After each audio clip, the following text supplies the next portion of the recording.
Hello everyone. Before we start, make sure to like and subscribe to the channel, and leave a comment with where you're from and what time you're watching. That way, YouTube will keep showing you stories just like this one. Now, let's begin. The memories refuse to fade no matter how many years pass or how many times you try to bury them. Mine is from a Wednesday night in March of 2008, when I was 9 years old and still believed that locked doors could keep out anything dangerous. We lived in a 2-bedroom apartment on the 4th floor of a brick building in Newark, New Jersey, one of those places where the hallways always smelled like other people's cooking and the elevator broke down at least twice a month. My dad worked at a distribution warehouse during the day, loading trucks and managing inventory, while my mom stayed home with me and my baby brother Mateo, who had just turned 8 months old and was in that phase where he drooled on absolutely everything. Our apartment was small, but my mom made it feel warm. With yellow curtains she had sewn herself and family photos covering every inch of wall space in the living room. I shared a room with Mateo at first, but a few months before that night my parents had converted the tiny storage closet at the end of the hallway into a bedroom just for me. It barely fit a twin mattress and a small dresser, but I loved it because it had a door that locked from the inside, a detail that would end up saving my life. My dad had been acting different in the weeks leading up to that night, though at 9 years old I did not have the words to describe what I was sensing. He came home later than usual, sometimes not until after I was already in bed, and I would hear him and my mom talking in hushed, urgent voices in the kitchen. Their conversations had a sharpness to them that made my stomach tight, even when I could not make out the actual words through my bedroom wall. Sometimes he would get phone calls on his cell and walk out onto the balcony to take them, pacing back and forth with his hand pressed against his forehead, like he was trying to hold something inside his skull. I asked my mom once if everything was okay, and she smiled that smile parents use when they are lying to protect you and said everything was fine, that Poppy was just tired from working extra shifts. I wanted to believe her. That Wednesday had been a normal day. School, homework at the kitchen table while my mom made rice and beans, playing peekaboo with Mateo until he laughed so hard he got the hiccups. My dad came home around 7, kissed my forehead, and barely touched his dinner. He kept checking his phone, kept glancing toward the front door like he was expecting someone. I went to bed at 9 like always and locked my little door out of habit. I woke up to the sound of our front door being kicked in. It was not like in the movies, where there is a dramatic crash and then silence. It was loud and fast and followed by shouting, deep male voices yelling things I could not understand at first, words blurring together into something that sounded like violence itself.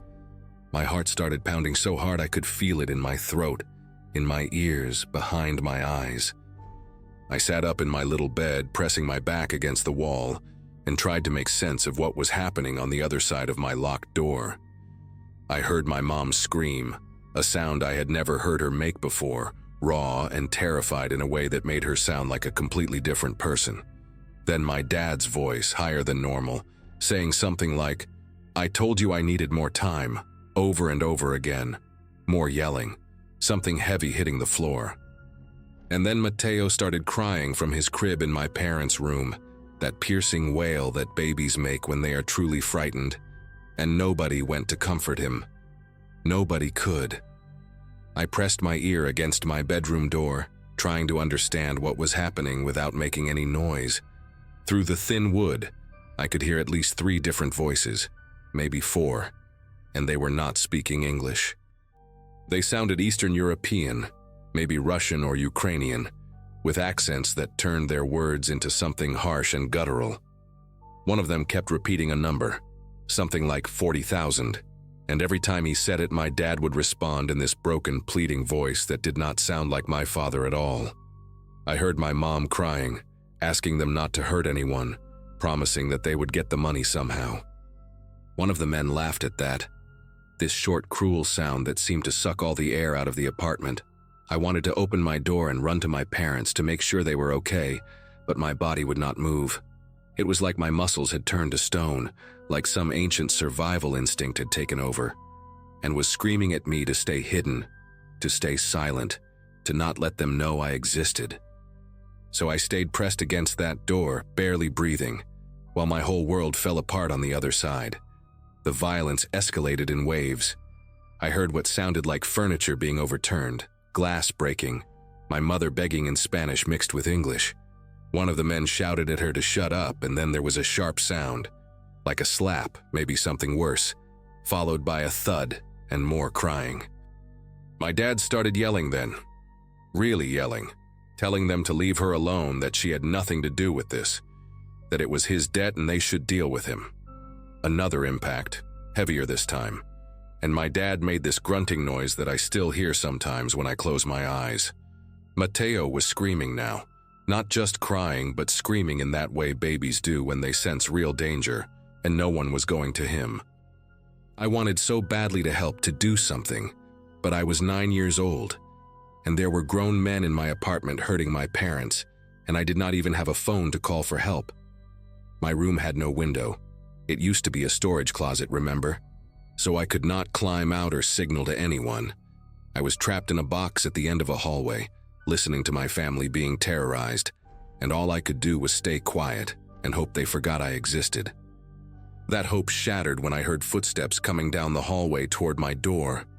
Heavy footsteps, slow and deliberate, like whoever was walking knew exactly where they were going.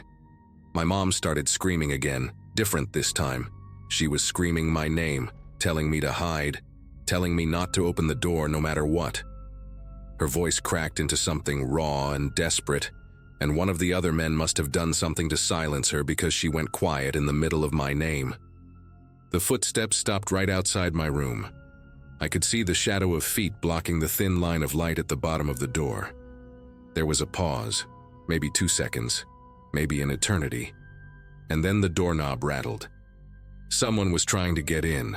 The lock held, that cheap little brass lock that came with the door when my parents converted the closet, and I remember thinking it was never meant to keep anyone out. It was just meant to give a 9-year-old girl some privacy. Now it was the only thing between me and whoever was on the other side. The man on the other side of the door started talking, and his voice was different from the others. Lower, rougher, with a thickness to it that made every word sound like a threat. He spoke in accented English, slow and deliberate, asking who was in here. I did not answer. I could not answer. I had backed myself into the corner farthest from the door, wedged between my dresser and the wall, making myself as small as possible. He asked again, louder this time, and when I still did not respond, he switched to a different tone entirely. He started describing what he was going to do when he got inside. The things he said, I will not repeat them here, not even after all these years. They were things no child should ever hear, things that painted pictures in my mind I have spent my entire adult life trying to erase. He was enjoying himself. I could hear it in his voice, this sick pleasure he was taking in terrorizing whoever was hiding behind this flimsy door. He did not know I was 9. He did not know I was a little girl clutching her knees to her chest and trying not to cry loud enough for him to hear. Or maybe he did know, and that made it worse. Then he started kicking the door. The first kick made the whole frame shudder, and I watched the wood splinter slightly near the lock. The second kick was harder, and I heard the hinges groan in protest. I was crying now. I could not help it, these silent tears streaming down my face while I bit down on my own hand to keep from screaming. On the third kick, a crack appeared in the door itself, running diagonally from the lock toward the top corner. He was going to get in. The lock was not going to hold. I was going to die in this tiny room that used to make me feel so grown up and independent, and my parents were not going to be able to save me because they were being held down in the living room by men who wanted money my father apparently owed. I thought about Mateo, still crying somewhere in the apartment, and I wondered if anyone would be left to take care of him. I thought about my mom's yellow curtains and the gold star sticker my teacher had given me that week, and how none of it mattered anymore. The man kicked again, and this time the crack widened. I could see a sliver of the hallway light through the damaged wood. And then another voice cut through the chaos, sharp, commanding, furious. Someone was yelling at the man trying to break down my door, yelling in that same foreign language but with an authority that made everything stop. The kicking stopped. The man outside my door said something back, defensive and angry, but the other voice overrode him immediately. I heard footsteps, multiple sets now, and then what sounded like a scuffle in the hallway just feet from where I was hiding. The commanding voice kept repeating something, and even though I did not understand the words, I understood the tone. He was telling the other man to back off. There was more arguing, voices overlapping, and then a single phrase in English that I will never forget as long as I live. The commanding voice said, clear as anything, "There are children here. We do not do this. We are not animals." The silence that followed lasted maybe 5 seconds, but it stretched out like hours in my memory. Then the footsteps retreated back down the hallway, away from my door, and I heard the men gathering in the living room again. I stayed in my corner, not moving, barely breathing, listening to what came next. The tone of the encounter had shifted entirely. The commanding voice, I think he must have been the leader, or at least someone with enough authority to control the others, was speaking to my father now, still angry but more controlled. He said something about this being a warning, about the next time being different, about 40,000 being pocket change compared to what they would take if my father did not pay. My dad's voice came back weak and shaky, promising he would get the money, promising he just needed 2 more weeks. There was a long pause, and then the leader said something I could not quite hear, followed by the sound of heavy footsteps moving toward the front door. They were leaving. I heard the broken front door scrape against the floor as they pulled it partially closed behind them, heard their footsteps echoing down the exterior hallway, heard the stairwell door slam shut. And then there was just the sound of my mother sobbing in the living room, my father groaning in pain, and Mateo still wailing from his crib. All the sounds of a family that had just been shattered into pieces I did not know how to put back together. I do not know how long I stayed in that corner before I finally unlocked my door. It could have been 5 minutes or 30. Time had stopped making sense the moment our front door was kicked in. When I finally stepped into the hallway, I saw my cracked bedroom door hanging crooked on its hinges, saw the gouge marks in the wood where that man had tried to break through. The living room looked like a tornado had torn through it. Our coffee table was overturned, one leg snapped clean off. The TV screen was shattered. My mom's yellow curtains had been ripped down from one side, hanging limp and defeated against the wall.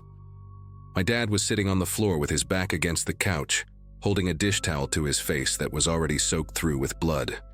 His left eye was swollen shut and turning purple, and there was a gash above his eyebrow that probably needed stitches but would never get them because we were not going to the hospital. We were not going to the police. I understood that without anyone telling me, even at 9 years old. My mom was kneeling next to him, shaking so hard her teeth were chattering, trying to clean blood off his face while tears streamed down her own. I went to get Mateo from his crib because nobody else could. He was soaked in sweat, his little face red and blotchy from screaming for so long, and when I picked him up he clung to me like I was the only solid thing left in his world. Maybe I was. I carried him into the living room and sat down next to my parents, and the 4 of us just stayed there on the floor for what felt like hours. Nobody talked. There was nothing to say. Eventually, my dad looked at me with his one good eye and said he was sorry, his voice cracking on the word in a way I had never heard before. He said he had made a mistake, that he had gotten involved in something he should not have, that he was going to fix it, and this would never happen again. I wanted to ask what kind of something, wanted to demand answers that made sense of how strangers could kick down our door and hurt my family over money. But I looked at his broken face and my mother's trembling hands and my baby brother's tear-streaked cheeks, and I realized that answers would not change anything. The damage was already done. We moved out of that apartment 2 weeks later, left everything we could not fit in our car, and drove to my aunt's place in Pennsylvania without looking back. My dad never told me exactly what he had been involved in, and I stopped asking after a while. I pieced together fragments over the years, overheard conversations, slips of the tongue, The way certain topics made my parents go quiet and exchange looks loaded with things they would never say out loud. From what I gathered, he had been running some kind of side operation through his warehouse job, moving goods that were not supposed to be moved, skimming money from people who did not take kindly to being skimmed from. He thought he could get away with it long enough to pay off some debts we had, maybe get us into a better apartment, give us a better life. Instead, he nearly got us killed. We stayed with my aunt for almost a year before my parents found jobs, and we could afford our own place again. My dad worked 2 legitimate jobs after that, day shift and night shift, 7 days a week until the circles under his eyes became permanent.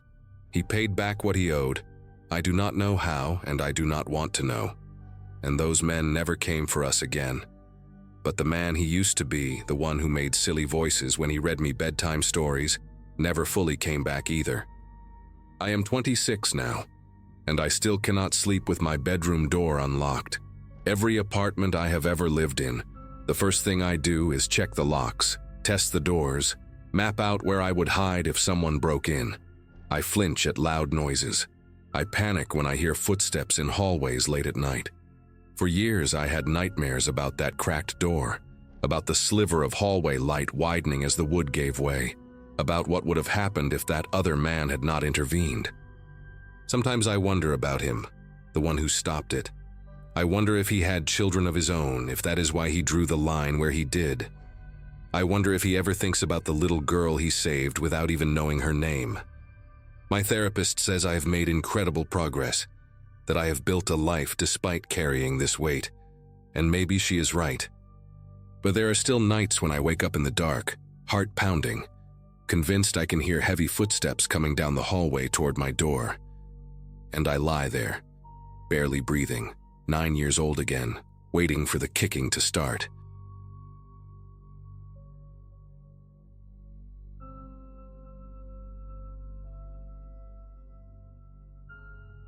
My cousin graduated high school the same year I started 2nd grade, which should give you an idea of how small I was compared to the older kids in our neighborhood. We lived in a suburb outside of Denver, one of those places where new developments kept popping up faster than families could fill them. There was this one section about 3 blocks from my house, a half-finished housing project that had stalled when the construction company ran out of money. The frames of houses stood like wooden skeletons, surrounded by dirt piles, abandoned equipment, and all sorts of debris that became our unofficial playground. My mom worked double shifts at the hospital back then, and my dad had moved to Seattle after the divorce, so I spent most of my summer days roaming around with whatever kids would let me tag along. I was small for my age, quiet, the kind of kid who laughed at jokes I did not understand just to feel included. That summer of 2008 changed something inside me permanently, and even now, almost 2 decades later, I still check twice before entering any enclosed space. The older kids in the neighborhood had a loose hierarchy that I never fully understood, but I knew enough to recognize that being invited to hang out with them was supposed to be an honor. There was this kid named Trent Holloway who lived at the end of Birchwood Lane. He was maybe 13 or 14, tall with a buzz cut and a chipped front tooth he claimed came from a fight, but probably happened falling off his bike. His younger brother Shane was 12, built like a refrigerator, always wearing the same faded Denver Broncos jersey regardless of the weather. A girl named Kelsey from 2 streets over hung around them constantly, freckled and mean in that casual way some kids perfect by middle school. There were others who drifted in and out, neighborhood kids whose names I barely remember now. But those 3 were the core group. They found me walking alone near the construction site that Wednesday morning, kicking rocks and pretending I had somewhere important to be. Trent called out to me, asked if I wanted to see something cool they found in the unfinished houses. I should have kept walking. I followed them through a gap in the chain-link fence that was supposed to keep people out of the construction site. The metal had been peeled back so many times by neighborhood kids that it curved permanently outward like a wound that refused to heal. We walked past stacks of warped plywood, rusted rebar poking out of concrete slabs, and a bulldozer that had not moved in so long that weeds had started growing through its treads. The July sun was brutal that day, the kind of heat that made the air shimmer above the dirt and turned every metal surface into a branding iron. Trent led the way with Shane right behind him, and Kelsey walked next to me, close enough that her elbow kept bumping mine. She asked me questions about school, about my mom, about whether I'd ever kissed a girl. I answered everything, desperate to seem cool, not realizing she was gathering ammunition. The deeper we walked into the site, the more isolated I felt. The sounds of cars and lawnmowers faded until all I could hear was our footsteps crunching on gravel and the occasional creak of unstable wood settling in the heat. They brought me to what was supposed to be the basement of one of the unfinished houses. The walls were poured concrete, gray and cold despite the summer heat, and the floor was just packed dirt with puddles of stagnant water in the corners. Construction materials were scattered everywhere: pipes, wooden beams, bags of hardite cement that had absorbed moisture and turned solid. But the thing that caught my attention was this massive barrel sitting against the far wall. It was industrial-sized, the kind you see on the back of trucks carrying chemicals or industrial waste, maybe 4 feet tall and wide enough that I could have fit inside with room to spare.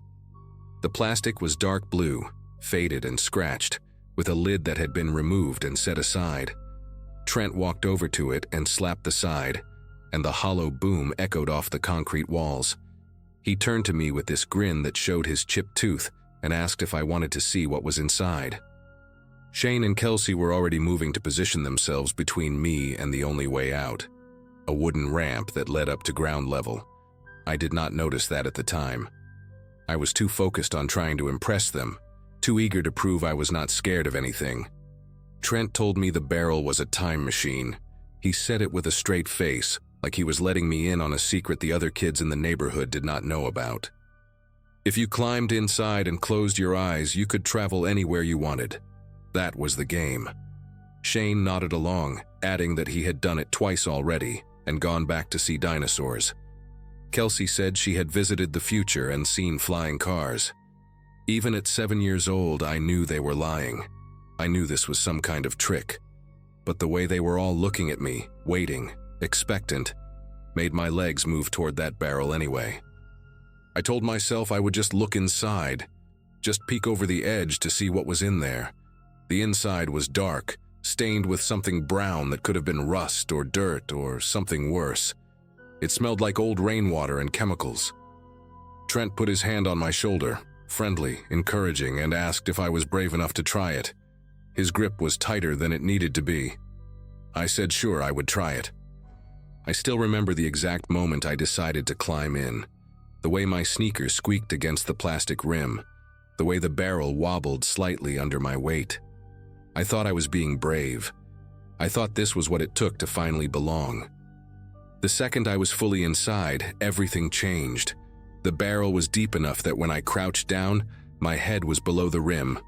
The plastic walls curved around me, slick and cold against my arms. I heard Trent say something to the others, and then there was a scraping sound, the lid. They were putting the lid back on. I shot up immediately, tried to push against it, but Shane was already pressing down with both hands. The lid was not designed to lock, but it fit snugly into a groove at the top of the barrel. And with someone holding it in place, there was no way I could push it off from inside. I started yelling, asking them to stop, telling them this was not funny. Through the thin plastic, I could hear them laughing. Kelsey made her voice high and mocking, imitating my panic, and the other two laughed even harder. I pounded on the walls with my fists, kicked at the bottom, screamed until my throat burned. The air inside was already getting thick, hot, hard to breathe. Every exhale bounced back at me from the curved walls, warm and damp against my face. I begged them to let me out. I used the word please over and over, something I had been taught meant people had to listen. They did not listen. They just kept laughing, their voices distorted through the plastic like sounds from another world. Time stopped making sense inside that barrel. It could have been 5 minutes or an hour, I had no way of knowing. The heat was unbearable, sweat pouring down my face and stinging my eyes, my shirt soaked through and sticking to my skin. I tried to calm down, tried to breathe slowly like my mom had taught me when I had nightmares, but every breath felt like it was not enough. The walls seemed to press closer with each passing second, even though I knew that was impossible. I could hear them talking outside, their voices casual now, bored even. Shane asked Trent how long they should keep me in there. Trent said until I stopped crying, then maybe a little longer to teach me a lesson. Kelsey suggested they go get sodas from her house and come back later. The idea that they might leave me there, alone in the dark, made something inside me snap. I started screaming again, not words anymore, just raw sound tearing out of my throat. I clawed at the lid, at the walls, felt my fingernails bend backward against the hard plastic. One of them broke, and I felt the sharp sting of blood on my fingertip. But I did not stop. I could not stop. Every instinct in my body was telling me I was going to die in that barrel, suffocated and forgotten in the basement of a house that would never be finished. Then I heard a different sound, a deep, low groan that did not come from any of the kids. The barrel shifted beneath me, tilting slightly to one side. I heard Kelsey say something, her voice suddenly uncertain, and Shane asked what that noise was. The groan came again, louder this time, followed by a cracking sound that seemed to come from everywhere at once. I did not understand what was happening, but I felt the barrel move again, sliding a few inches across the dirt floor. Outside, Trent shouted something I could not make out, and then there was chaos. Footsteps running, voices overlapping, another crack that sounded like wood splitting. The barrel tipped further, and I braced myself against the curved walls, my heart pounding so hard. I could feel it in my teeth. Something was wrong with the structure above us. Later, I would learn that the wooden supports holding up the floor of the house above the basement had been rotting for months, weakened by rain and neglect. The weight of the construction materials stored up there, the pipes, the bags of cement, the leftover lumber, had finally become too much. The floor was collapsing, and I was trapped directly underneath it. The first piece of debris hit the barrel like a hammer. A wooden beam, maybe, or a chunk of concrete. I never found out exactly what it was. The impact dented the plastic inward, pressing against my shoulder hard enough to leave a bruise that would last for weeks. I screamed, but the sound was swallowed by the noise of the collapse, cracking, crashing, the thunder of heavy objects falling. The barrel rolled, and suddenly I was tumbling inside it, my head slamming against the walls, my elbows and knees scraping against the rough plastic. Dust poured in through the seam where the lid met the rim, filling my mouth and nose, making me choke.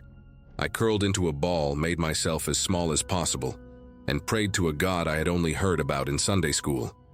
The world outside was ending, or at least it sounded that way. I felt something massive land on top of the barrel, pressing the lid down so hard that the plastic groaned under the strain. For one terrible moment, I was certain the whole thing would crush inward and flatten me like an insect. But the barrel held. It was industrial grade, built to survive being dropped off trucks and dragged across warehouse floors. That cheap, ugly blue plastic container became the only thing standing between me and a ton of falling rubble. When the noise finally stopped, the silence was almost worse. I could not move. The barrel was wedged at an angle, pinned in place by whatever had landed on top of it, and the space inside had shrunk, the dented walls pressing against me from multiple directions. I could feel blood trickling down my forehead, warm and sticky, mixing with the sweat and dust on my face. My left arm was twisted under my body, throbbing with a pain that told me something was probably broken. I tried to call for help, but my voice came out as a whisper, my throat too raw from screaming. I did not know if the other kids were still there. I did not know if anyone would ever find me. The air was thick with dust, and every breath felt like inhaling sandpaper. I lay there in the darkness, listening to the settling sounds of debris shifting above me, and I made myself a promise. If I got out of this alive, I would never let anyone trap me anywhere ever again. I would never be small and quiet and desperate to belong. I would become someone who could not be pushed into barrels and forgotten. It was a childish promise, the kind you make when you think you are about to die, but I meant every word of it. I do not know how long I was in there after the collapse. It felt like hours, but it was probably closer to 20 or 30 minutes. What saved me was a man named Harold Finch, a retired electrician who lived on the other side of the construction site. He had been walking his dog when he heard the crash, and unlike most people who would have just called the authorities and waited, Harold grabbed a flashlight from his garage and went to investigate. I learned all of this later, of course. In the moment, all I knew was that suddenly there was a voice calling out, asking if anyone was there. I tried to answer, tried to yell, but all that came out was a weak croak. It was enough. Harold heard me. He started pulling debris away, piece by piece, working carefully so nothing else would shift and collapse further. I could hear him grunting with effort, cursing under his breath, calling out to me every few seconds to keep talking so he could follow the sound.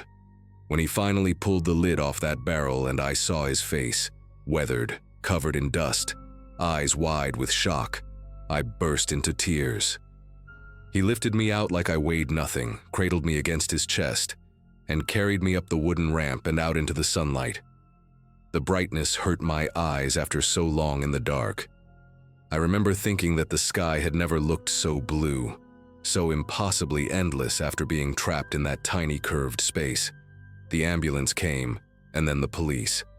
My mom arrived still wearing her hospital scrubs, mascara running down her face, trembling so hard she could barely hold me. I had a fractured wrist, a concussion, and cuts that needed stitches across my forehead and both hands. The doctors said I was lucky.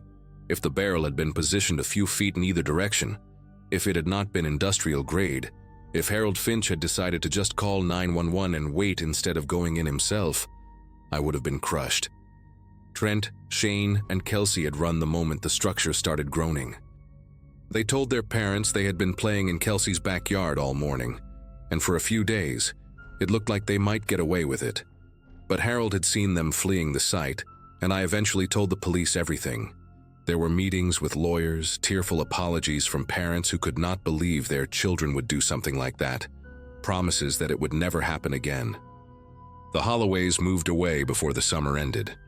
I heard later that Trent got sent to some kind of behavioral program in another state.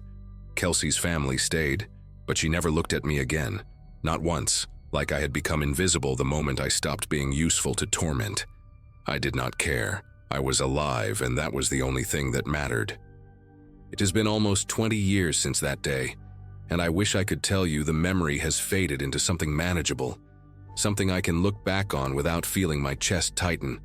But trauma does not work that way, at least not for me. I still cannot use elevators without my heart rate spiking. I avoid MRI machines, phone booths, any space where the walls feel too close. A few years ago, my girlfriend at the time suggested we try one of those escape room experiences for her birthday, and I had to leave the waiting area before we even started. Just seeing the small rooms on the promotional photos was enough to make me dizzy. I have done therapy, tried different medications, learned breathing techniques that sometimes help and sometimes do not. The claustrophobia is manageable now most days, but it never fully goes away. It lives in my body like a second heartbeat, quiet until something triggers it, and then suddenly I am 7 years old again, curled up in the dark, listening to other children laugh while I beg to be let out. The worst part is not the fear itself. It is knowing exactly where it came from, knowing that it was planted in me deliberately by kids who thought my terror was entertainment. I looked up Trent Holloway a few years ago, just out of curiosity. He is an insurance adjuster now, living somewhere in Texas, married with 2 kids based on his social media. He looks normal, happy even, like a man who has never done anything worth regretting. I do not know if he ever thinks about that day, about the boy he shoved into a barrel and left to die. Probably not. People have a remarkable ability to forget the harm they cause when they are young, to file it away as just kids being kids.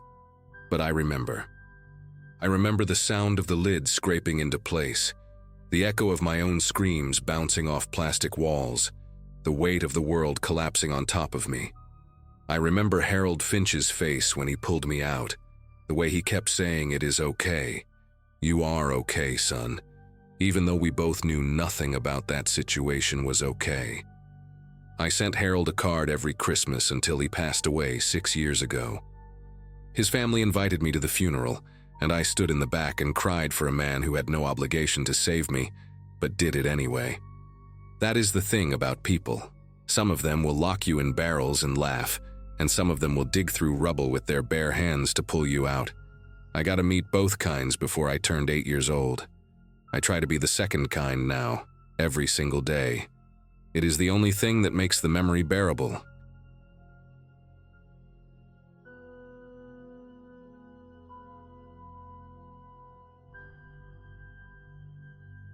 My mom still apologizes for that Saturday in March of 2015, even though I keep telling her it was not her fault.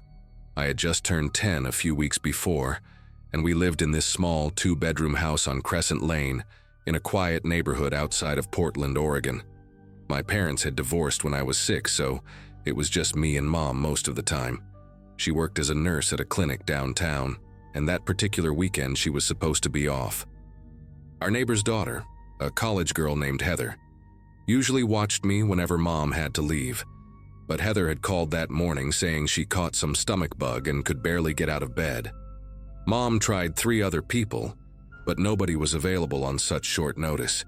I remember her pacing the kitchen, phone pressed to her ear, looking more stressed than I had ever seen her. The emergency was my grandmother. She had fallen in her apartment across town, and the building manager found her on the bathroom floor, conscious but unable to get up. Mom explained everything to me in that serious voice she used when she needed me to understand something important. She said she would be gone for 1 hour, maybe less, and that I should not open the door for anyone, not answer the phone unless it was her number on the caller ID, and stay inside no matter what. She made me repeat the rules back to her twice. I was a responsible kid, always had been, and I think she trusted me more than most parents would trust a 10-year-old. She kissed my forehead, grabbed her keys, and backed out of the driveway in her old blue Subaru. I watched through the front window until the car disappeared around the corner, and then I was alone. The house felt different immediately, bigger somehow, like the walls had stretched outward the moment she left. I decided to watch cartoons to pass the time. I grabbed the remote, curled up on the couch with my favorite blanket, the green one with little white stars that my dad had given me before he moved to Seattle, and flipped to a channel playing old Scooby-Doo episodes. The clock on the wall read 11:42. Mom said she would be back by 12:30 at the latest. I remember doing the math in my head, thinking that was only 48 minutes away, not even a full hour of cartoons. The sun was bright outside, streaming through the curtains, and everything felt normal. Our cat, a fat orange tabby named Pumpkin, jumped onto the couch and curled up against my legs. I scratched behind his ears and focused on the screen, where Shaggy and Scooby were running from a guy in a monster costume. I must have been watching for about 15 minutes when the first knock came. It was soft, almost polite. 3 gentle taps on the front door. Pumpkin lifted his head, ears rotating toward the sound like little satellite dishes. I muted the television and sat very still. Mom had been clear about not opening the door, but she had not said anything about not looking. I slid off the couch and crept toward the front window, staying low the way I had seen people do in movies. The curtains had a small gap where they did not quite meet in the middle, and I pressed my eye to that gap, trying to see the porch. There was a man standing there. He was tall, maybe in his 40s, wearing a dark green jacket and jeans. He had a clipboard in one hand and a baseball cap pulled low on his forehead, the kind of cap with no logo, just plain gray fabric. He did not look scary exactly, but something about the way he stood bothered me. He was too still, like he was listening rather than waiting. He knocked again, harder this time. 4 sharp raps that made the door rattle in its frame. I pulled back from the window and pressed my back against the wall, heart beating fast in my chest. Pumpkin had jumped off the couch and was standing in the hallway, tail puffed up to twice its normal size, staring at the door. Then the man spoke. His voice was calm, friendly even, the kind of voice a teacher might use when explaining something to a student. He said he was from the electric company, that there had been some reports of power surges in the neighborhood, and he needed to check our meter. He said it would only take a minute. I stayed frozen against the wall, barely breathing, remembering what Mom had told me. Do not open the door for anyone. The man waited a few seconds, then knocked again, louder now, the friendly tone slipping from his voice like a mask falling off. He said he knew someone was home because he could see the television light flickering through the window. He said he really needed to check that meter, that it was important, that there could be a fire hazard if he did not inspect it today. His voice had an edge to it now, something sharp underneath the polite words. I wanted to yell that my mom would be home any second, but my throat felt like it had closed up completely. The knocking became pounding, 5 or 6 heavy blows that shook the whole door, and then suddenly it stopped. Complete silence. I counted to 30 in my head, then to 60, waiting for something else to happen. I thought maybe he had given up and left. I was about to peek through the curtain gap again when I heard footsteps, but they were not going away from the house, they were going around it. The footsteps crunched on the gravel path that ran along the side of our house, the path that led to the backyard, to the back door. My bedroom was at the back of the house, and so was the kitchen, and the back door had this old lock that Mom always complained about, saying she needed to get it replaced because it was flimsy and loose. I heard the footsteps stop. Then I heard the back doorknob rattle, a sharp metallic sound that echoed through the quiet house. Pumpkin hissed, actually hissed, something I had never heard him do in the 4 years we had owned him. The rattling stopped for a moment, and I let myself hope that the lock had held, that he would go away now. That hope died when I heard a heavy thud against the back door, then another, then a third one that made the whole frame groan. He was throwing his shoulder against it, trying to break it down. I ran. I did not think about it, did not plan it. My legs just moved on their own. I sprinted down the hallway to my bedroom and dove into my closet, pulling the door shut behind me and burying myself under a pile of dirty laundry and old stuffed animals. The closet smelled like dust and the strawberry shampoo from my unwashed clothes, and I pressed both hands over my mouth to keep from making any sound. Through the thin walls, I heard a loud crack, the unmistakable sound of wood splintering, and then a heavy thump as the back door swung open and hit the kitchen wall. He was inside. I heard his boots on the linoleum, slow and deliberate, not rushing at all, like he had all the time in the world. I heard him open a cabinet, then another, the hinges squeaking in that familiar way I had heard 1,000 times when Mom made dinner. Then came a sound that made my whole body go cold, a long metallic scrape, the sound of something being dragged across the counter. I knew exactly what that sound was because I had heard it every time Mom pulled a knife from the wooden block next to the stove. He had taken a knife from our kitchen. The footsteps left the linoleum and moved onto carpet, which meant he was in the living room now. I heard him pause, probably looking around, and then the footsteps resumed, heading down the hallway toward the bedrooms. Toward me. I squeezed my eyes shut so tight that colors exploded behind my eyelids, and I prayed harder than I had ever prayed in my entire life. The footsteps stopped right outside my bedroom door. I could hear him breathing, heavy and slow, and I could see his shadow through the crack at the bottom of the closet door, a dark shape blocking the light from the hallway. The bedroom door creaked open. I heard him step inside, heard the floorboard by my dresser groan under his weight, the same floorboard that always woke Mom up when she came to check on me at night. He was maybe 10 feet away from where I was hiding, separated only by a closet door and a pile of laundry. I bit down on my own hand to keep from screaming, tasted blood on my tongue, and waited for the closet door to open. Then a car door slammed outside. The sound was distant but unmistakable, and I heard the man freeze, his breathing stopping for a second. Another sound followed, the beep of a car being locked, and then footsteps on the front porch, quick and hurried. Mom. She was back early. I heard her keys jangling as she searched for the right one, and the man in my room moved fast, his boots thumping against the carpet as he left, heading back down the hallway toward the kitchen.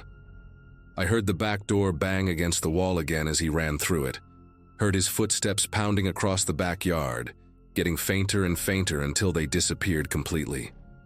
The front door opened and Mom called my name, her voice normal at first, almost cheerful, saying that Grandma was okay and it was just a minor bruise. Then her voice changed. She had seen something, maybe the back door hanging open or the mess in the kitchen, and she screamed my name in a way I had never heard before, pure terror and desperation. I burst out of the closet and ran to her, crashing into her arms so hard that we both almost fell over, and I started crying. These huge, ugly sobs that I could not control no matter how hard I tried. Mom held me tight and kept asking what happened, but I could barely get the words out between sobs. She walked through the house with me clinging to her side, and I watched her face go pale as she took in the details. The back door was hanging off one hinge, the frame cracked and splintered where the lock had given way. There were muddy footprints on the kitchen floor, large boot prints that tracked across the linoleum and onto the living room carpet, making a path through our home like a violation written in dirt. The wooden knife block on the counter had an empty slot where the biggest knife should have been, the 8-inch chef knife that Mom used to cut vegetables for dinner. She checked the living room window and found it unlocked. The latch turned to the open position, which meant he had planned an alternate escape route before he even broke in. That detail scared her more than anything else, she told me later. It meant he had thought this through, had walked around our house and tested the windows, had made a plan. The police arrived within 15 minutes of Mom calling them. 2 officers, a man and a woman, both of them taking notes while I sat on the couch wrapped in my green blanket with pumpkin pressed against my chest. I told them everything I could remember: the dark green jacket, the gray baseball cap with no logo, the clipboard he had been holding, the way his voice changed from friendly to threatening. They took photographs of the footprints, dusted the doorknobs and window latch for fingerprints, and bagged the broken pieces of the door frame as evidence. One of the officers told Mom that there had been 2 other break-ins in neighborhoods nearby over the past month. Same method: someone posing as a utility worker and targeting houses during the day when most people were at work. They never caught him. Months went by, then years, and they never found out who he was or where he went. The detective assigned to our case called a few times in the beginning. Then the calls became less frequent. Then they stopped altogether. The file is probably sitting in a box somewhere, unsolved, just another statistic. We moved out of that house 3 weeks later. Mom found an apartment in a bigger complex with security cameras and a doorman, and she had a deadbolt installed that was so heavy it took both hands to turn. She also signed me up for self-defense classes and bought a baseball bat that she kept beside her bed for years. I am 20 now, a junior in college studying psychology, and I still check every lock twice before I go to sleep. I still look through the peephole whenever someone knocks, even if I am expecting a package. And sometimes, when the house gets too quiet, I hear those slow, deliberate footsteps on linoleum, and I feel that knife-shaped absence in my chest, that empty slot where safety used to be. We never found out what he wanted, whether it was robbery or something worse, and maybe that is the part that still haunts me most. Not knowing. The not knowing is its own kind of scar, the kind that never fully heals, just fades enough that you can pretend it is not there until something reminds you. A knock on the door, a stranger in a cap, the sound of boots on a hard floor. Then it all comes back fresh as the day it happened, and I am 10 years old again, hiding in a closet, biting my hand to keep from screaming.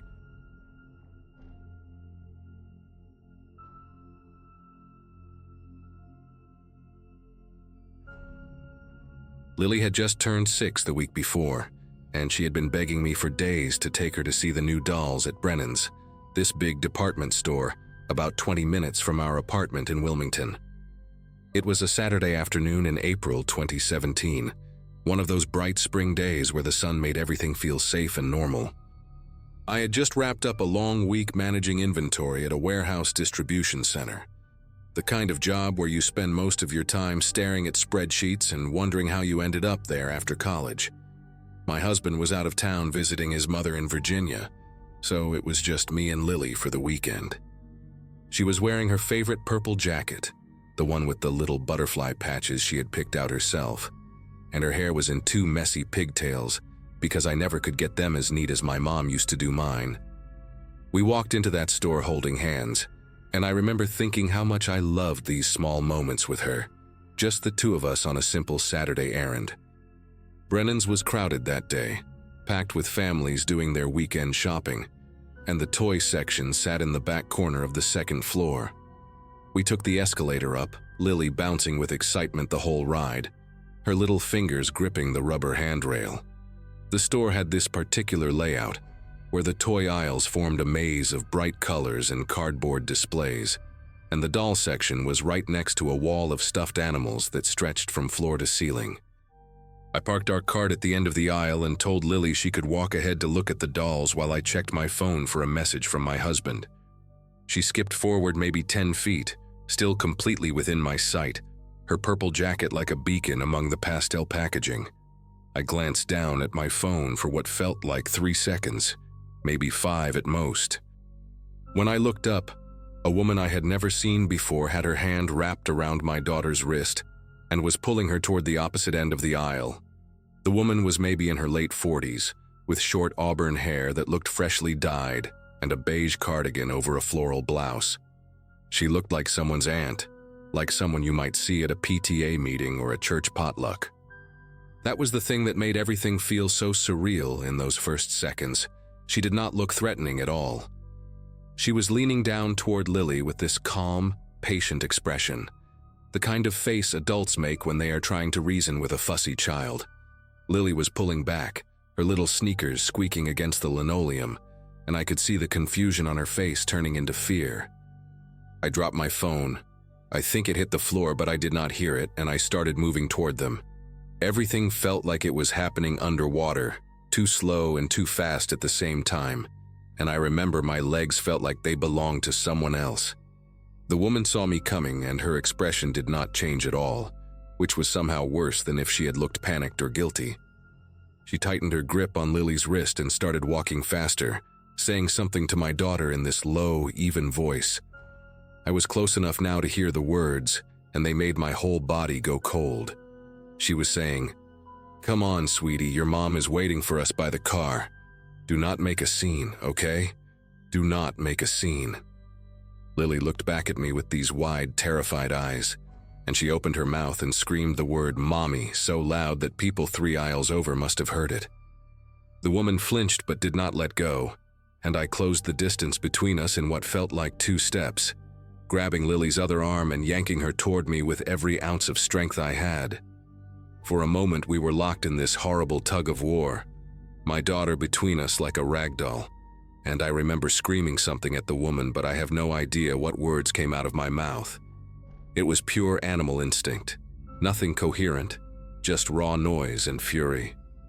The woman finally let go so suddenly that Lily and I stumbled backward into a display of board games that crashed to the floor around us. I pulled Lily into my chest and wrapped both arms around her, feeling her small body shaking against mine, her face pressed into my neck. The woman stood there for maybe 2 seconds, staring at us with this blank expression that I still see sometimes when I close my eyes at night. Then she turned and walked quickly toward the back of the store, not running but moving with purpose, like she had somewhere specific to be. A store employee appeared at the end of the aisle, a young guy with a red vest and a confused look on his face, asking if everything was okay. I could barely get the words out. I kept pointing toward where the woman had gone, trying to explain that she had just tried to take my daughter, but my voice was coming out in these broken gasps that did not sound like language. Lily was crying into my shoulder, repeating, she grabbed me over and over, and other shoppers were starting to gather around us with their phones out. The employee radioed for security, and within a minute there were 2 guards standing with us, a man and a woman, both of them asking me to describe what happened. I gave them every detail I could remember about the woman, her hair color, her cardigan, the floral pattern on her blouse, her calm voice that still echoed in my head. The female guard asked me to come with her to the security office on the 1st floor, and I carried Lily the whole way because I could not stand to let her walk beside me, could not risk having even a foot of distance between us. The security office was a small, windowless room behind the customer service desk, crammed with monitors showing grainy footage from cameras all over the store. The head of security was a heavy-set man named Ron with a gray mustache and kind eyes that made me feel like maybe everything was going to be okay. He sat me down in a plastic chair and handed me a bottle of water while his colleague started rewinding through the footage. Lily had stopped crying, but she would not let go of my arm, her fingers digging into my sleeve like she thought I might disappear. I watched the monitors as they scrolled backward through time, seeing myself and Lily arrive at the toy section, seeing the woman approach from somewhere off-screen. Ron asked me to walk him through what happened while they searched for the moment when the woman entered the store. I told him everything, every detail I could remember, and he wrote it all down in a little notebook with handwriting so neat it looked like a font. They found her on the footage entering through the main doors about 15 minutes before she grabbed Lily. She walked in alone, browsed through the women's clothing section for a few minutes, then made her way upstairs to toys. Ron zoomed in on her face and printed a still image, her features pixelated but recognizable, that same calm expression she had worn while trying to drag my daughter away. But then he showed me something that made the room feel like it was tilting sideways. He pulled up footage from a camera near the loading dock at the back of the store, time-stamped just 2 minutes after the woman had let go of Lily's arm. There she was, walking quickly through a door marked "Employees Only," and waiting for her in the loading area were 2 men. One was tall and thin with a shaved head, wearing a dark jacket despite the warm weather. The other was shorter, stockier, with a baseball cap pulled low over his face. They were standing next to a white van with no windows in the back, the engine already running. Ron paused the footage and looked at me with an expression that confirmed everything I was already feeling. This was not some confused woman who thought Lily was her niece. This was planned, coordinated, a trap that my daughter had walked right into while I stood 10 feet away checking my phone. The woman climbed into the back of the van, and one of the men slid the door shut behind her. The van pulled out of the loading area and disappeared from the camera's view within seconds. Ron told me the police were already on their way, that they would want to see all of this footage and talk to me about what happened. I nodded, but I was not really listening anymore. I was doing the math in my head, calculating how close we had come to a completely different ending. If Lily had not screamed, if I had looked at my phone for 10 seconds instead of 5, if the woman had been just a little bit faster or a little bit stronger. The police arrived about 20 minutes later. 2 officers in uniform and a detective in plain clothes who introduced herself as Nora Castillo. She had a calm, no-nonsense way about her that reminded me of my older sister, the way she asked questions without ever making me feel like I was being interrogated. I went through the whole story again, start to finish, while she took notes on a tablet. Lily had fallen asleep on my lap by then, exhausted from crying, her thumb in her mouth like she had not done since she was 3. Detective Castillo watched the security footage twice, pausing it in different places, zooming in on the faces of the 2 men by the van.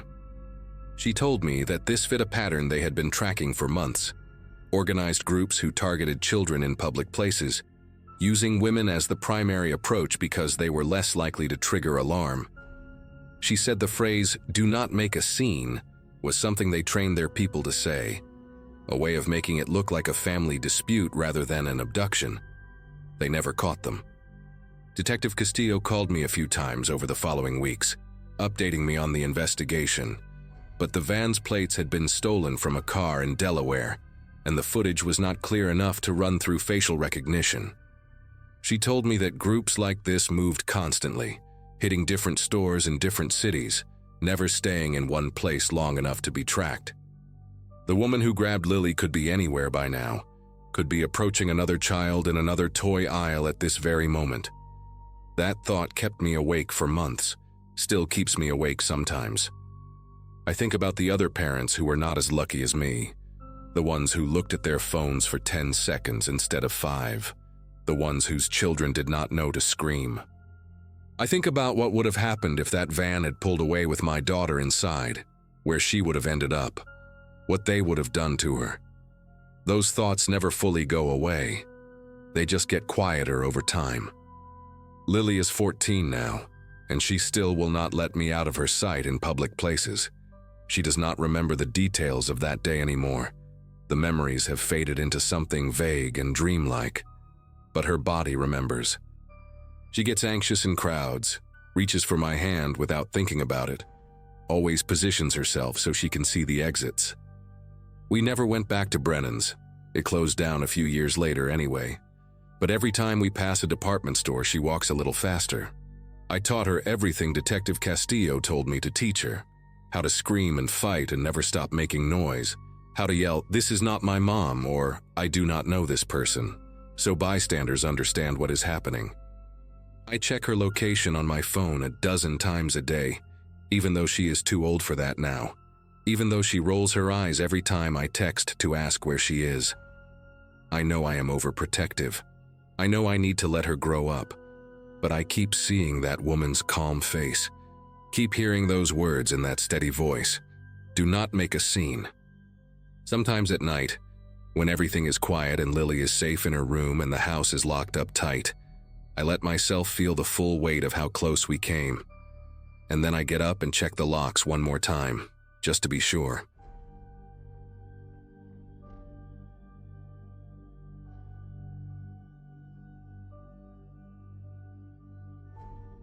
Every Friday afternoon, right after the school bus dropped me off, my mom would already have my overnight bag packed and waiting by the front door. She and my dad worked double shifts at the textile factory on the edge of town, and weekends meant I stayed at Uncle Vernon's place, a crooked two-story house on Granger Road in Wilmington, North Carolina. Born in 1989, I was 9 years old during the spring of 1998, when everything changed. Vernon was my dad's younger brother, a quiet man with deep-set eyes and hands that always seemed too still. He worked from home doing something with computers, though I never understood exactly what. His house smelled like pine sol and something else underneath, something metallic that I could never quite place. He kept the curtains drawn even during the day, and the only sounds were the hum of his equipment and the occasional creak of the old wooden floors. Uncle Vernon had 3 rules that he repeated every single time I walked through his door. First, I could eat anything in the fridge except the items on the bottom shelf. Second, bedtime was 9 o'clock sharp, no exceptions. Third, and he always said this one slower, leaning down to meet my eyes, I was never under any circumstances to open the basement door. He told me the stairs were rotted through and dangerous, that he kept old electrical equipment down there that could hurt me. The door itself was nothing special, just a plain white door at the end of the hallway near the kitchen. But it had 3 heavy-duty locks on it. Deadbolts, the kind you see on front doors of apartments in bad neighborhoods. Even at 9 years old, I remember thinking that was strange. You do not put 3 deadbolts on a door just to protect a kid from falling down some stairs. But I was a quiet child, obedient to a fault, and Uncle Vernon was always kind to me in his distant way. He let me watch cartoons, made me grilled cheese sandwiches, and never raised his voice. So I followed his rules without question, and I never touched that door. That particular weekend started like any other. My dad dropped me off around 6 in the evening, gave me a quick hug through the car window, and drove off with a tired wave. Uncle Vernon stood on the porch wearing his usual outfit, khaki pants, a faded blue button-down shirt, and those thick glasses that made his eyes look smaller than they were. He smiled when he saw me, but his smiles never quite reached his eyes. They were more like a reflex, something he had learned to do rather than something he felt. We ate dinner together in the kitchen, microwaved lasagna and a glass of milk, while he asked me about school in that flat, distracted way of his. I told him about my spelling test and the new kid in class named Oliver who ate glue. Vernon nodded at all the right moments, but I could tell his mind was somewhere else. He kept glancing at his watch, then toward the hallway where the basement door waited in shadow. After dinner, I settled into my usual spot on the living room couch with a blanket and the remote control. Vernon had basic cable, which meant I could watch Cartoon Network until 9 o'clock. He disappeared into his office down the hall, a small room packed with computer towers and tangled wires, and I heard the familiar click of his door closing. That was normal. He always worked at night, typing away at something I was never allowed to see. Around 8:30, I heard his office door open, followed by his footsteps moving through the house. But instead of coming to check on me, the footsteps went the other direction, toward the kitchen, toward the basement. I heard the metallic scrape of locks being turned, one after another, then the creak of a door opening, then footsteps descending stairs that were supposedly too dangerous for anyone to use. I turned the volume up on the television and pretended I had not noticed. That was what good boys did. They minded their own business and followed the rules. 9 o'clock came and Vernon reappeared from somewhere in the back of the house, his face calm and expressionless as always. He told me it was bedtime, and I did not argue. The guest room was on the second floor, a small space with yellow wallpaper and a twin bed that squeaked every time I moved. There was a window that looked out onto the backyard, but Vernon kept it locked and covered with thick curtains. He tucked me in the way he always did, mechanical, efficient, like he was following instructions from a manual. He said goodnight, turned off the lamp, and closed the door behind him. I lay there in the dark, listening to the old house settle around me. The pipes groaned, the walls creaked, and somewhere beneath me, through the floorboards and the ceiling of the first floor and whatever lay below that, I heard something else. A sound so faint I almost convinced myself I had imagined it. A voice, muffled, distant, but unmistakably human. Someone was crying. I pulled the blanket up to my chin and squeezed my eyes shut. It is just the pipes, I told myself. Old houses make weird noises. That is what my dad always said when our own house creaked at night. But the sound continued, rising and falling in a rhythm that pipes do not make. It was a person, a young person, maybe a teenager, sobbing and short, hitching breaths like they were trying to stay quiet but could not help themselves. My heart pounded against my ribs so hard I could feel it in my throat. I wanted to call out for Uncle Vernon, but something stopped me. Some instinct buried deep in my 9-year-old brain that whispered, "Do not let him know you heard." I do not know how long I lay there, rigid under the covers, listening to that awful sound. It could have been minutes. It could have been an hour. Eventually, the crying stopped. The house went silent. And somehow, despite everything, I fell into a thin, restless sleep, filled with dreams I could not remember when I woke. A noise jolted me awake sometime in the middle of the night. The room was pitch black, and for a moment I could not remember where I was. Then it came back to me. Uncle Vernon's house, the guest room, the crying from below. I held my breath and listened. Footsteps. Heavy, deliberate footsteps on the first floor, directly beneath my room. Then a different sound, something being dragged across the hardwood. It was a scraping, stuttering noise, like something heavy and unwilling being pulled along the floor. I heard the basement door creak open. I heard Uncle Vernon's voice, low and calm, saying words I could not make out. And then I heard another voice, a younger voice, male, pleading in broken, desperate tones. The words were muffled through the floor, but the terror in them was unmistakable. "Please, and stop, and I want to go home." My whole body went cold. I was 9 years old and I did not fully understand what I was hearing, but I knew in some primal animal way that something very bad was happening in this house. I should have stayed in bed. I should have pulled the covers over my head and waited for morning. That is what I tell myself now, decades later, when the memories come back in the middle of the night. But I was a child, and children are curious even when they are afraid, maybe especially when they are afraid. I slipped out from under the blanket and crept toward the bedroom door, my bare feet silent on the cold wooden floor. The door was old and heavy, and I opened it just a crack, just enough to see the staircase leading down to the first floor. The hallway below was dim, lit only by a faint glow coming from the direction of the kitchen. I could hear Uncle Vernon's voice more clearly now, that same calm, measured tone he used when he told me the rules. And I could hear the other voice too, the young one, no longer pleading but whimpering softly like an injured animal. Every instinct screamed at me to go back to bed, but my feet carried me forward anyway. I crept down the stairs one at a time, my hand gripping the railing so tight my knuckles ached. At the bottom of the stairs, I pressed myself against the wall and peered around the corner toward the kitchen. The basement door stood wide open, spilling a sickly yellow light into the hallway. And there was Uncle Vernon, his back to me, dragging someone, through that forbidden doorway. The teenager was maybe 15 or 16, with shaggy brown hair matted with sweat and dirt. His wrists were bound behind his back with gray duct tape, and there was more tape wrapped around his mouth, muffling his cries into pathetic nasal moans. His eyes were wide and red-rimmed, tears cutting tracks through the grime on his cheeks.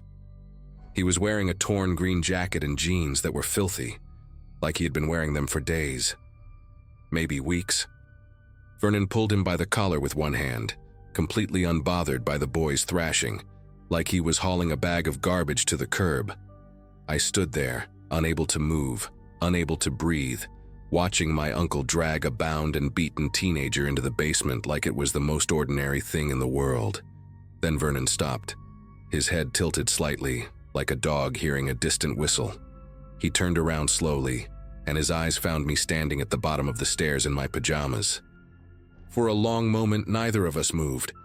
The teenager on the ground went still too, his muffled cries cutting off abruptly as he followed Vernon's gaze and saw me.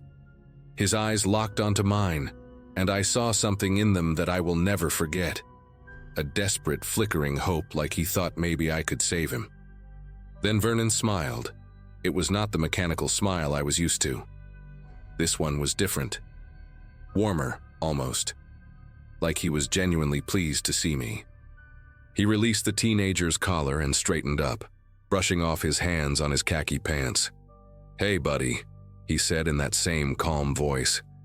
"Go back to bed. You did not see anything." He said it like he was reminding me to brush my teeth. Casual, friendly, like we were having a perfectly normal conversation in the middle of a perfectly normal night. I ran. I do not remember making the decision to run. My body just moved on its own, turning and scrambling back up the stairs on all fours like a frightened animal. I heard Vernon call after me, still calm, still friendly. "It is okay, buddy. Everything is okay. Just go back to sleep." I did not stop. I burst into the guest room and dove under the covers, pulling the blanket over my head and curling into the tightest ball I could manage. My chest heaved. My whole body trembled. I squeezed my eyes shut and pressed my palms over my ears, trying to block out the world, trying to pretend I was somewhere else, anywhere else. I heard footsteps on the stairs. Slow, unhurried. Then they stopped outside my door. The handle turned. The door creaked open. I felt Vernon's presence in the room, standing there in the darkness, watching me. Neither of us spoke. After what felt like an eternity, the door clicked shut again. The footsteps retreated down the stairs. And I lay there, shaking, until the first gray light of dawn crept through the curtains. When morning came, Vernon acted like nothing had happened. He made me scrambled eggs and toast, humming softly to himself while he cooked. The basement door was closed and locked, all 3 deadbolts firmly in place. The hallway floor was spotless. No scuff marks, no dirt, no sign that anyone had been dragged across it just hours before. Vernon asked me if I slept well, and I nodded because I did not trust my voice. He smiled that mechanical smile and told me my dad would be picking me up around noon. I sat at the kitchen table and ate my eggs in silence, my eyes fixed on my plate, terrified to look anywhere else. The house smelled like pine sol again, stronger than usual, like Vernon had been cleaning all night. When my dad arrived, I ran to the car without looking back. I climbed into the back seat and stared out the window as we drove away, watching Uncle Vernon wave from the porch, his hand moving slowly back and forth like a metronome. I never told my parents what I saw. I was 9 years old, and I did not have the words. And part of me, a bigger part than I want to admit, was afraid that if I said anything, Vernon would know. Vernon would find out. Vernon would come for me. After that weekend, I refused to go back to Uncle Vernon's house. I threw tantrums, faked sickness, did everything a 9-year-old could do to avoid being left there again. My parents thought I was just being difficult, going through a phase, my mom called it. They tried to force the issue a few times, but I screamed and cried so hard that eventually they gave up and found a neighbor lady to watch me instead. Vernon came to our house for Thanksgiving that year, and I locked myself in my room and refused to come out until he left. My dad was furious with me, said I was being disrespectful to family. I took the punishment, no television for a week, without complaint. It was worth it. Anything was worth it to never be alone with Vernon again. Over the years, I saw him less and less. He moved away when I was 12, somewhere out west, and the family lost touch. I grew up, went to college, got a job, built a life. I buried that night so deep I almost convinced myself it had been a nightmare. Almost.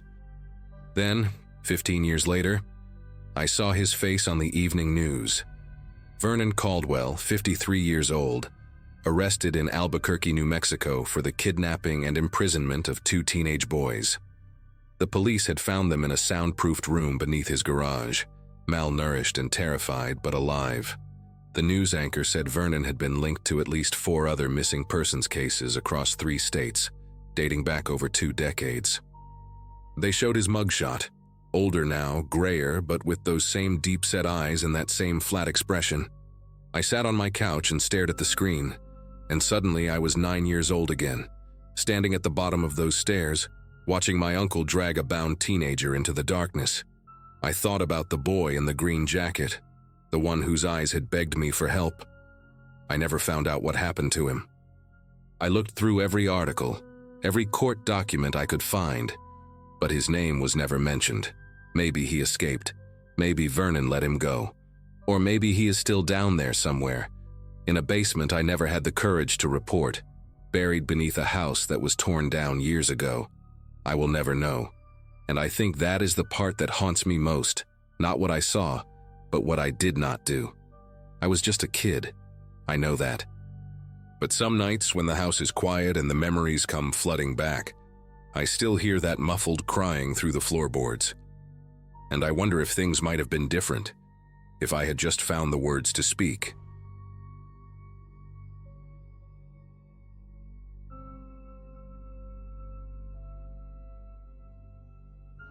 Seventh grade was the year I learned what real fear feels like. Not the kind you get from horror movies or haunted houses at the fair, but the deep, paralyzing kind that starts in your chest and spreads through your whole body until you cannot breathe. It was a Friday in March 2014, and I had been running a fever all night, so my mom finally let me stay home from school. We lived in a quiet suburb outside of Baltimore, on a street called Ashford Circle where nothing interesting ever happened. My dad worked as an accountant and left the house around 6 every morning. My mom was a nurse at a hospital 20 minutes away, and her shift started at 7:30. Before she left, she stuck a yellow note on the refrigerator with her neat handwriting. "Take your medicine at noon, drink fluids. Do not answer the door for anyone. Call me if anything happens." I barely glanced at it. Our neighborhood was the kind of place where people left their cars unlocked, and kids rode bikes until the streetlights came on. The idea that something bad could happen there seemed almost ridiculous. The morning went by slowly, the way sick days always do. I watched cartoons for a while, then switched to some action movie on cable that I had already seen twice before. My throat hurt and my head felt stuffed with cotton, but it was manageable. My older sister Natalie was away at college in Virginia, so I had the whole house to myself, which felt like a rare kind of freedom. Around 11, I heated up leftover chicken soup and ate it on the living room couch, something my mom never allowed when she was home. Outside, the sky was a flat, heavy gray, the kind that makes everything feel muted and still. I looked out the front window at some point and noticed how empty the street was. All the neighbors were at work, all the kids at school. The only movement was a single crow hopping across the Delgado family lawn 3 houses down. For the first time that morning, the silence in the house started to feel less comfortable and more like something pressing against my ears. It was around 12:30 when I first heard it. I had just taken my medicine and was walking back to the couch when there was a sound at the front door. Not a knock exactly, but more like someone testing the handle, turning it slowly back and forth. My first thought was that maybe my mom had come home early to check on me, but that did not make sense because she always used the garage door. I stood in the hallway, frozen mid-step, and listened. The handle moved again, a soft metallic rattling that seemed impossibly loud in the quiet house. Then it stopped. I figured it was probably a delivery driver who got confused when no one answered, maybe leaving a package on the porch. We got stuff from online orders all the time. I almost walked to the door to check, but something made me hesitate. Instead, I stayed where I was and waited. About 30 seconds later, I heard footsteps moving along the side of the house, crunching softly on the dead leaves that had piled up against the foundation over the winter. They were heading toward the back. Told myself it was nothing. Maybe a meter reader from the electric company, or a neighbor looking for their dog. There were 100 explanations that made sense, and I cycled through all of them as I stood there in my pajamas with my heart beating just a little faster than normal. The footsteps stopped somewhere near the back of the house, and then I heard a new sound, a soft tapping on glass. It was coming from the kitchen window, the one above the sink that looked out onto our small backyard. Tap, tap, tap. Like someone testing how solid it was. I crept toward the kitchen doorway and peered around the corner, but from that angle I could not see the window properly. The tapping stopped, and for a moment everything was quiet again. Then the footsteps resumed, moving further along the back of the house toward my parents' bedroom on the other side. I heard another window being tested, this one with more force, a pushing and rattling sound that made my stomach tighten into a hard knot. I should have called my mom right then. I should have called 911, but my 12-year-old brain was still trying to convince itself that this was normal, that there was some reasonable explanation I just was not seeing. Maybe it was a maintenance worker my parents had scheduled and forgotten to tell me about. Maybe it was someone from the homeowners association checking something on the exterior. I stood in the hallway, barely breathing, and listened as the footsteps circled back toward the front of the house. For a few seconds, I thought whoever it was had given up and left. The silence stretched out, and I started to relax just a little, letting out a breath I did not realize I had been holding. Then I heard a new sound coming from the living room. A slow, deliberate scraping noise that made every hair on my arms stand up. It was metal against metal, a grinding and prying sound that I could not immediately identify. My legs felt weak, but I forced myself to move toward the living room entrance, staying close to the wall, trying to make myself as small as possible. What I saw when I peeked around the corner is something I will never forget as long as I live. There was a man crouched outside the large window that faced our front yard, the one with the broken lock my dad had been meaning to fix for months. He was using a flathead screwdriver to pry at the window frame, working it back and forth with practiced movements like he had done this 100 times before. The man looked like he was in his 40s, with thinning brown hair and a red jacket that had some kind of logo on the chest I could not make out. His face was completely calm, focused, like he was just doing a regular job. Not rushed, not nervous, just methodical. I pulled back from the doorway so fast I almost tripped over my own feet. My heart was slamming against my ribs now, and I could feel the fever sweat mixing with a cold, different kind of sweat that was breaking out all over my body. This was not a delivery driver. This was not a maintenance worker. Someone was breaking into my house, and I was the only one home. I moved without thinking, pure instinct taking over. There was a hallway closet about 10 feet from where I stood, the one where we kept winter coats and old board games and boxes of stuff we never used. I opened the door as quietly as I could, slipped inside and pulled it shut behind me, leaving it open just a crack so it would not make that clicking sound. The closet was dark and smelled like mothballs and dust. I pressed myself into the far corner, behind a thick wool coat that had belonged to my grandfather before he died, and I pulled out my phone. My fingers were trembling so badly that I almost dropped it twice. I could not call 911 because I was terrified that I would have to speak, and if I spoke, he would hear me. So I called my mom instead and pressed the phone to my ear, praying she would pick up. It rang 4 times, and each ring felt like an eternity. I heard a loud cracking sound from the living room, the sound of wood splintering, and I knew he was inside. My mom answered just as I heard the window sliding open, and I whispered so quietly I was not even sure she could hear me. "Mom, there is a man in the house." The next few minutes were the longest of my entire life. My mom kept her voice calm even though I could hear the panic underneath it, and she told me to stay exactly where I was. Do not move, do not make any sound. She was calling 911 on the office phone right now. I heard the man step through the window and land on our living room floor with a soft thud. His footsteps were slow and deliberate on the hardwood, moving through the room like he had all the time in the world. Then he started talking, and that was the part that made me want to scream. His voice was casual, almost friendly, like he was calling out to a neighbor. "I know someone is home," he said. "I saw you through the window earlier. Just come out and we can talk. No reason to hide." The closet suddenly felt like the worst hiding spot in the world. It was so obvious, so predictable. I pressed my hand over my mouth and tried to control my breathing, but my whole body was shaking. My mom was whispering in my ear, telling me the police were on their way, telling me to stay quiet, telling me I was going to be okay. I wanted to believe her, but I could hear the man walking down the hallway now, opening doors one by one. He checked the bathroom first. I heard the shower curtain being pulled back, the metal rings scraping against the rod. Then he moved to my sister Natalie's old room, and I heard him open her closet, push some things around, close it again. "Come on, buddy," he called out, his voice getting closer. "I am not going to hurt you. I just want to talk. Your parents are not here. It is just us." There was something in the way he said it that made my skin go cold, a kind of practiced reassurance that felt rehearsed, like lines from a script he had used before. My mom was still on the phone, and I could hear her crying now, telling me she loved me, telling me to hold on. The police were almost there. The man's footsteps stopped right outside the hallway closet. I could see the shadow of his feet through the crack at the bottom of the door, two dark shapes blocking the thin strip of light.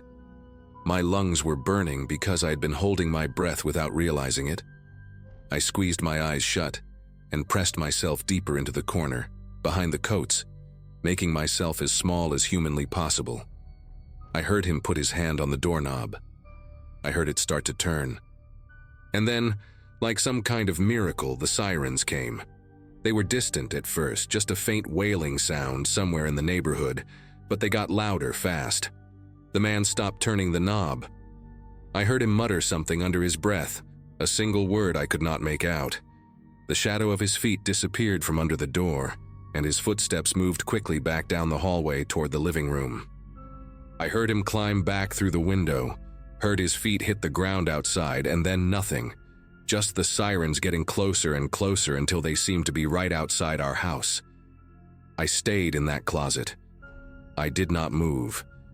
Even when I heard car doors slamming and voices shouting and someone pounding on our front door announcing they were police, I could not make my body respond. My mom was screaming my name through the phone now, asking if I was okay, begging me to answer. I finally managed to whisper, "He is gone," and then I started crying so hard I could barely breathe. The police had to coax me out of that closet. One of them, a woman with short gray hair and kind eyes, wrapped a blanket around my shoulders and told me I did everything right, that I was so brave. I did not feel brave. I felt like I was going to throw up.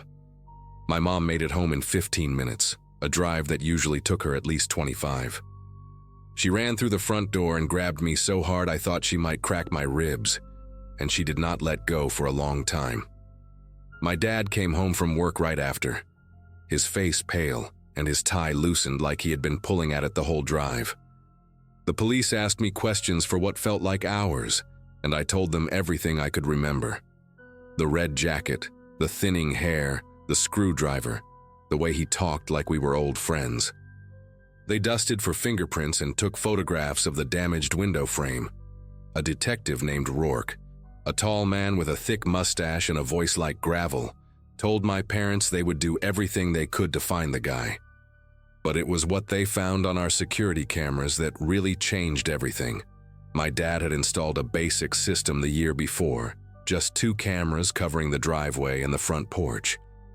When the police reviewed the footage, they did not just find the break-in. They found weeks of recordings showing the same man in the red jacket walking past our house, sometimes slowly, sometimes stopping to look. He appeared on camera 14 different times over the span of 3 weeks, always during school hours, always when both cars were gone from the driveway. He had been watching us. He had been waiting. They caught him 6 days later. His name was Ronald Weber, 44 years old, and he lived in an apartment complex about 8 miles from our neighborhood.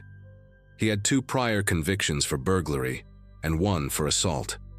The police told my parents that guys like him specifically target houses where they think only children are home because kids are less likely to fight back and more likely to hide. He had apparently done this before in other neighborhoods, other towns, always picking sick days or half days when a child might be alone. I do not know what he would have done if those sirens had come 30 seconds later, if his hand had finished turning that doorknob. I try not to think about it, but sometimes late at night when I cannot sleep, my mind goes there anyway. We moved to a different house the following summer, one with a better security system and stronger locks and no windows that a screwdriver could pry open. I am 23 now, finishing up graduate school in Boston, and I still check every lock twice before I go to bed. I still feel my chest tighten when I hear unexpected footsteps outside. Some fears do not go away just because you survive them. They just become part of who you are.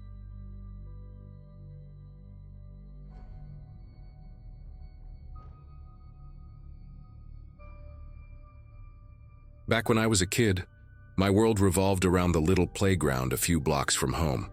My mom worked double shifts most days, so my older brother, Mark, was usually the one keeping an eye on me, even though he was only 12 at the time. I remember that afternoon being warm enough for the metal slide to sting the backs of my legs, and the air had that dusty smell the park always got when groups of kids had been running around for hours. I'd been trying to braid dandelion stems into a crown, something I'd seen older girls do, when a man I recognized from the community center walked by the swings and called my name like he already knew me. He was the type of person adults seem to trust without thinking twice. Everyone knew he helped with weekend events, handing out snacks and picking up trash with a pair of rubber gloves he kept tucked into his back pocket. He had this habit of leaning forward when he talked, like he genuinely wanted to hear every word you said. I remember noticing his watch that day. Thick leather band, scratched face, one of the numbers missing. For some reason I thought it looked important, the kind of thing grown-ups wore when they had someplace serious to be. He asked where Mark was, and I told him my brother had gone a few streets over with his friends, promising he'd be back in a little while. The man nodded like this was completely expected, and then said he needed help with something important for the center. I didn't understand much at that age, just that adults liked when kids helped out, and I always wanted to be one of the helpful ones. He mentioned a small storeroom behind the park where they kept supplies for the weekend activities. Chalk, signs, old folding chairs. I remember feeling oddly proud that he'd asked me specifically, like I'd been trusted with some kind of little mission. When we reached the back of the park, I noticed the door blended into the walls so well it looked almost hidden. He unlocked it with a key he kept on a long cord around his neck, and I followed him inside without thinking. The room smelled like old cardboard and warm plastic, and there was a single bulb buzzing above us, flickering just enough to make the shadows shift on the floor. Before I could even ask what he needed help with, the door clicked behind me, and he turned the lock with a movement so casual it didn't register as wrong, until he positioned himself between me and the way out. The shift in his behavior was subtle, but even at 6, I could tell something wasn't right. He started talking in this slow, drawn-out way, asking if anyone ever told me how grown up I seemed. I remember staring at the floor, tracing the shape of a dent in the concrete with my shoe, because looking at him suddenly felt uncomfortable. He moved closer, not touching me, but close enough that the air felt too crowded for such a small room. His voice dropped lower, almost like he didn't want anyone outside to hear, and he kept making comments that didn't sound like the things adults usually said to kids. The bulb above us flickered again, and without warning, He rested his hand on the metal shelf beside me, trapping me between the crates and his arm. I didn't understand the meaning behind his gestures, but I knew I didn't like it. He asked if I wanted to see something special he'd set aside just for me. And the way he said it made me step back until my shoulders touched the cold wall. He watched me with this strange, fixed expression, like he wasn't seeing me as a person anymore, but something else he thought he had control over. Before he could say anything else, there was a sudden echo of footsteps outside, fast, uneven, and getting closer. Then Mark's voice broke through the silence, sharper than I'd ever heard it. He was calling my name over and over, and behind him I heard the voices of his friends, all of them sounding out of breath and angry. They must have realized I'd wandered off longer than usual, because the next thing I remember is the sound of fists hitting the door, not just knocking but slamming hard enough to rattle the hinges. The man jerked backward like someone had yanked a string attached to his spine. His face went pale, and he whispered something under his breath before fumbling with the lock. The pounding outside only got louder, echoing through the small space, and for a moment I honestly thought the door might break open. When he finally twisted the key, he pulled the door open just a crack and muttered for me to go quickly, like he knew there was no way to talk his way out of what was happening. I slipped past him, my legs stiff and shaky, and ran straight into Mark's arms. Mark didn't let go of me right away. He kept one arm around my shoulders while grilling the man with questions, demanding to know why I'd been in there with him and why the door was locked. His friends stood behind him, tense and ready to jump in if anything happened. The man tried to act calm, adjusting the cord of his key and insisting it was a misunderstanding, that he'd only been showing me where they kept supplies. But his voice shook just enough for even a kid to notice, and he wouldn't look any of them directly in the eye. One of Mark's friends, Tyler, pointed out that adults didn't usually give private tours to little kids in rooms with no windows. Another said he'd seen us walk toward the back of the park and thought it was weird. The man stepped away from the door as if putting distance between us would somehow erase what he'd done. I remember staring at the ground, too overwhelmed to process anything except the relief of being outside that room again. Mark kept me close, shielding me in that protective way older siblings sometimes have even when they're scared themselves. When we got home, Mark told our mom everything before I even had the chance to speak. She didn't yell or panic the way I expected. She just listened, her hands still, her face tight with anger she didn't want me to see. The next morning, she went to the community center and spoke with someone in charge.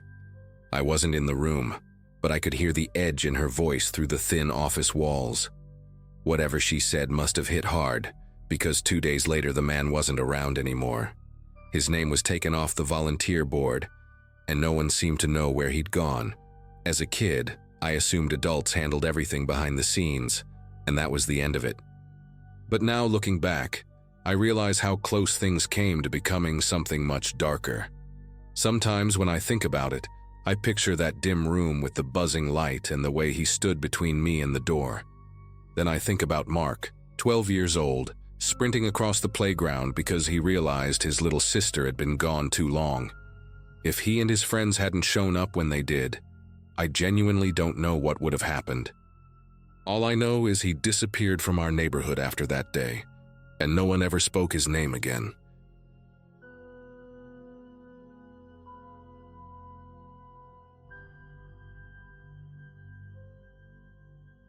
When I think back to that night, I still remember how excited I'd been just to be there. I was 10, and staying over at my friend Lucas's house felt like stepping into a world that wasn't mine. Different smells, different routines. Even the way his mom stacked the cereal boxes felt unfamiliar in a good way.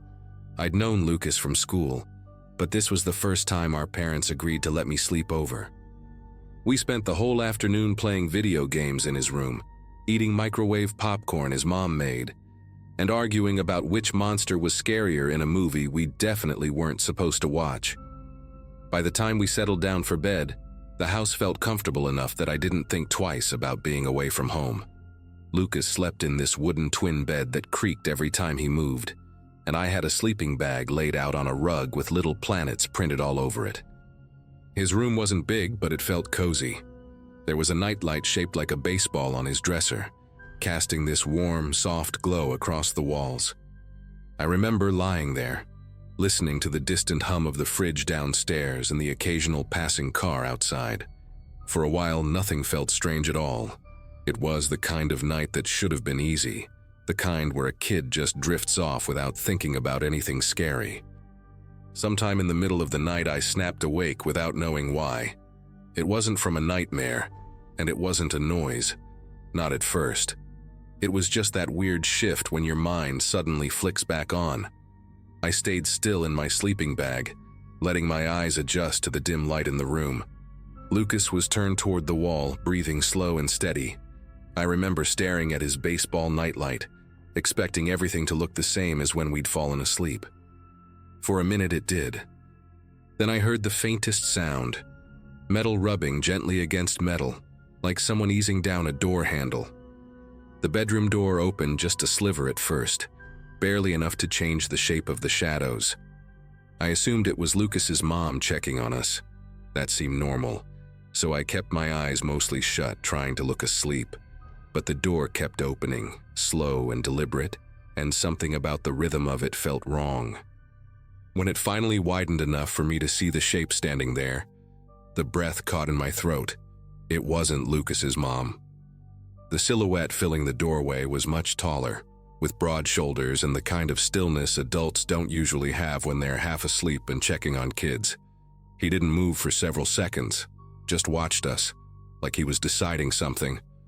Only then did I realize I didn't recognize him at all. He stepped into the room with this strange calm, like he'd done it before. The nightlight barely reached him, but I could make out enough to know he wasn't anyone I'd seen around their house earlier. His clothes looked dark, and his posture didn't match the relaxed way Lucas's dad carried himself when he'd said goodnight hours earlier. The man moved closer to the bed, and I could hear him breathing. Slow, steady, too controlled. He leaned toward Lucas and whispered something, a short string of words I couldn't make out, like he was speaking through clenched teeth. Lucas didn't respond, didn't stir at all. His stillness made everything feel even stranger. The man leaned in again, whispering deeper this time, as if expecting an answer that never came. I kept my face angled toward the wall, pretending to sleep but watching him through the smallest slit of vision I could get away with. The man straightened up and turned his attention toward me. I didn't know why at the time, but the way he shifted his weight felt intentional, almost rehearsed. He walked slowly across the room, his shoes making barely any sound against the carpet. I could smell something faint on him, like old cologne mixed with damp fabric. He crouched next to my sleeping bag, close enough that I could see the outline of his knees pressing into the rug. I didn't dare breathe too deeply. I focused on keeping my chest rising in the same soft rhythm as before, terrified he'd notice any change. He stayed crouched there longer than felt human. I didn't hear him whisper anything to me, but I could sense him examining me, the way someone sizes up a photograph or a locked door. I kept waiting for him to touch my shoulder or shake me awake, but he didn't. Instead, he tilted his head slightly, like he was trying to study my face in the low light. At that moment, every instinct I had screamed to bolt out of that sleeping bag, but I knew any sudden move might bring his full attention onto me in a way I couldn't handle. The seconds stretched out so far, they barely felt real. When he finally shifted back, I took it as my only chance. I waited for the soft creak his knees made as he stood, quiet, but enough for me to know he wasn't hovering over me anymore. Without lifting my head, I slowly inched my hand toward the edge of the sleeping bag, gathering the fabric just enough so it wouldn't drag loudly when I got up. Lucas's bed made its usual little groan as he breathed, which gave me a tiny bit of ambient noise to mask my own movements. I eased myself upward, keeping my steps feather-light as I backed away from the man's shadow. The door was only a few feet away, but it felt like crossing a football field. Once I slipped through the doorway, I didn't stop. I walked down the hallway on my toes until I reached the coat closet near the stairs and tucked myself inside, pulling the door closed just enough to leave a narrow gap for air. Inside that closet, Every sound in the house seemed 10 times louder. I could hear the faint tick of a wall clock downstairs and the occasional pop from the heating system, but none of it masked the noise I dreaded most. Footsteps moving slowly across the hallway carpet. They weren't rushed or confused. They moved with a steady rhythm, like someone who knew exactly where each board of the floor was and which ones wouldn't creak. I kept my eye close to the thin line of space between the door and the frame, trying to catch any sign of movement. At one point, a shadow glided across the opposite wall. Long, slanted, unmistakably human.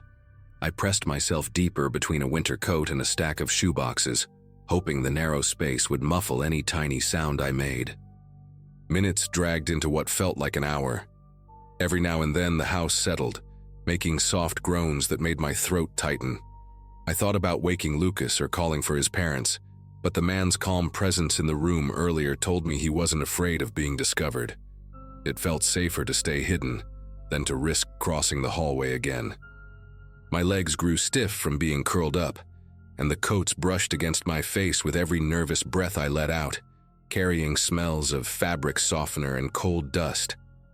I kept picturing Lucas still asleep in that room with the nightlight casting its weak glow, unaware of the figure that had stood inches from him. Eventually, the footsteps faded, replaced by a heavy silence that didn't feel reassuring. It was the kind of quiet that makes you question if someone is standing still nearby, waiting. I stayed exactly where I was, keeping count in my head to distract myself. When I reached what I guessed might have been 30 minutes, I considered peeking out again, but my fear of that tall shadow reappearing held me still. Around that time, a distant sound reached me, the soft rumble of a car passing on the street outside. That little reminder of the outside world made me feel like morning wasn't impossibly far away.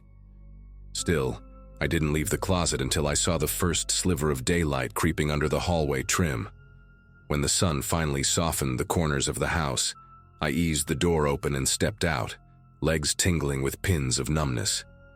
The hallway looked ordinary again, almost disappointingly normal. I walked back to Lucas's room, expecting chaos, tossed blankets, open drawers, something. But nothing was out of place. Lucas was still asleep, curled toward the wall, his breathing as steady as it had been hours earlier. I checked the rest of the house quietly. Kitchen empty, living room untouched, front door still locked.